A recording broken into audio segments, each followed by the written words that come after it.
The Samsung Galaxy A55 is offering a premium experience at a more affordable price.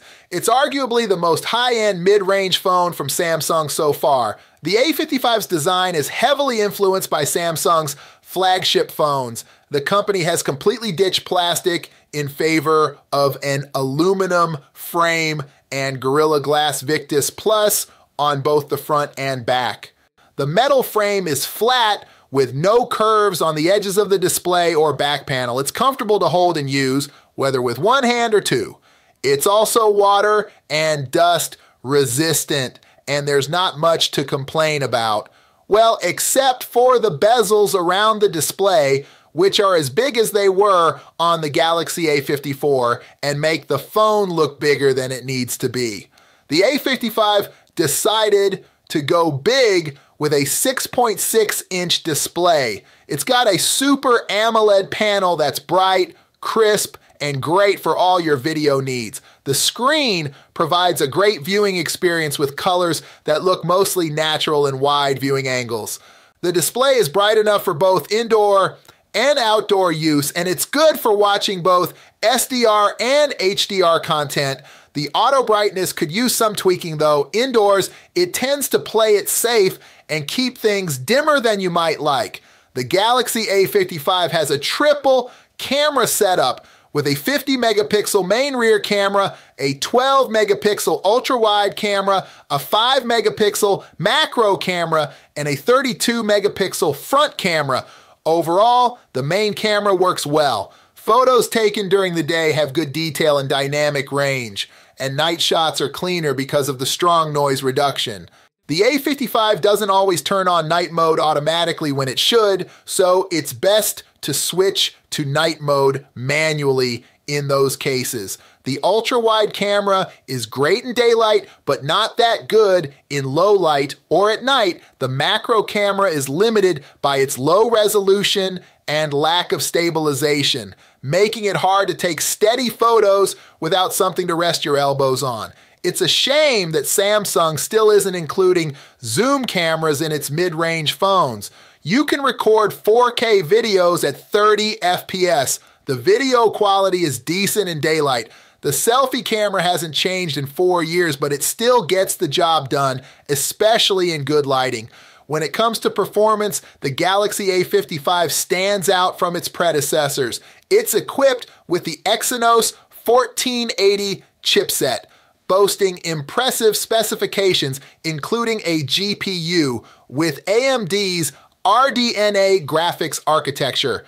It appears Samsung has ramped up its efforts in software optimization, which pays off with the A55 delivering a user experience that's both fluid and responsive. This phone comes with the latest Android 14 operating system and Samsung's One UI 6.11. This software duo ensures a smooth interface that's easy to navigate. The battery life on the Galaxy A55 is quite impressive. It comes with a 5,000 milliampere battery. The charging speed isn't the fastest. Overall, the Galaxy A55 is a strong contender in the mid-range market, offering a good balance of design, display quality, camera performance, and battery life. It's a smart choice for those who want a phone that feels premium and performs well without the flagship price tag.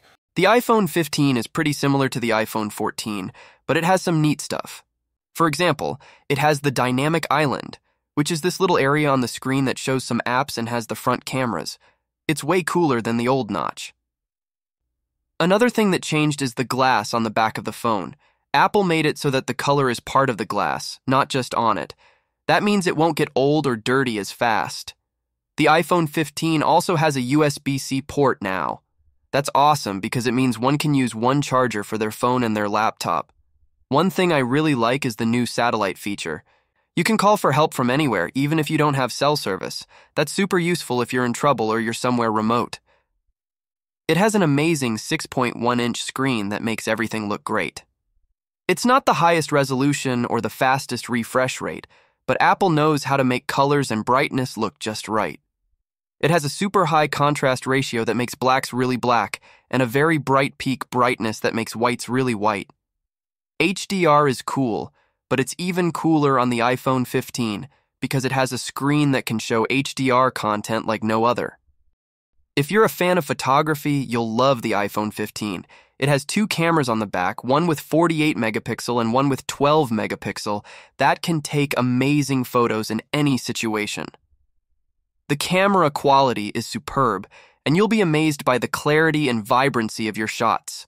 The front camera is 12 megapixel, and it can take awesome selfies, and the best part is the portrait mode that makes you look like a star.